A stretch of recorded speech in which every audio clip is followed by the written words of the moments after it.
পশ্চিমবঙ্গের সাবেক মুখ্যমন্ত্রী ও তৃণমূল কংগ্রেস নেত্রী মমতা বন্দ্যোপাধ্যায়ের ব্যক্তিগত নিরাপত্তা রক্ষীর দায়িত্বে থাকা কর্মীদের সরিয়ে দেওয়া হয়েছে। পরিবর্তে নতুন করে দায়িত্ব দেওয়া হয়েছে বেশ কয়েকজন পুলিশ কর্মকর্তাকে। তবে তাদের নিয়ে আপত্তি জানিয়ে ফিরিয়ে দেন মমতা বন্দ্যোপাধ্যায়। এর ফলে কার্যত বুধবার রাত থেকেই দক্ষিণ কলকাতার কালীঘাটের মমতার বাড়ির প্রবেশমুখ ছিল নিরাপত্তাহীন। পুরোপুরি ফাঁকা হয়ে যায় বাড়ির সামনের রাস্তা।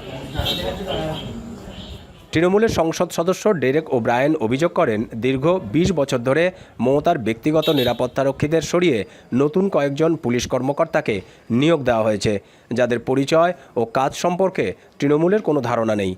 পরে একটি বেসরকারি সংস্থা থেকে ২ জন নিরাপত্তারক্ষীকে মোতায়েন করা হয়। নিরাপত্তাহীনতার শঙ্কায় মমতার বাড়ির প্রধান ফটকটি তালা দেওয়া হয় ভেতর থেকে।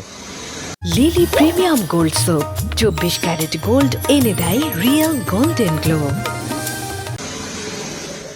মমতা বন্দ্যোপাধ্যায় সংসদ সদস্য থাকার সময় থেকেই নিরাপত্তার দায়িত্বে ছিলেন কয়েকজন পিএসও, যাদের দায়িত্ব থেকে অব্যাহতি দেয় রাজ্যের পুলিশ। এ ঘটনায় অল ইন্ডিয়া তৃণমূল কংগ্রেস প্রতিবাদ জানিয়েছে। তাদের প্রশ্ন, বিনা নোটিশে কেন নিরাপত্তারক্ষীদের সরিয়ে দেওয়া হলো?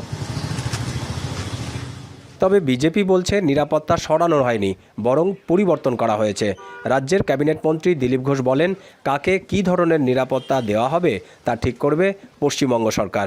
सिक्योरिटी किसी को हटाया नहीं, उसके लिए अलग से और सर्वे होता है, इंक्वायरी होती है।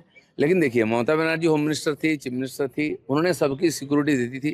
कौन कहाँ पोस्टिंग हुआ वही देखते थे। आज जो हमारे चीफ मिनिस्टर हैं, होम मिनिस्टर, उनकी ये जिम्मेदारी है दूसरे का सिक्योरिटी देखना। রাজ্যে ক্ষমতা পালাবদলের পরই সাবেক মুখ্যমন্ত্রী মমতার কালীঘাটের বাড়ির সামনে থেকে বাড়তি নিরাপত্তা সরিয়ে নেওয়া হয়েছিল। বাড়ির সামনের সড়কটি মানুষের চলাচলের জন্য খুলে দেওয়া হয়। দীপক দেবনাথ, এখন কলকাতা।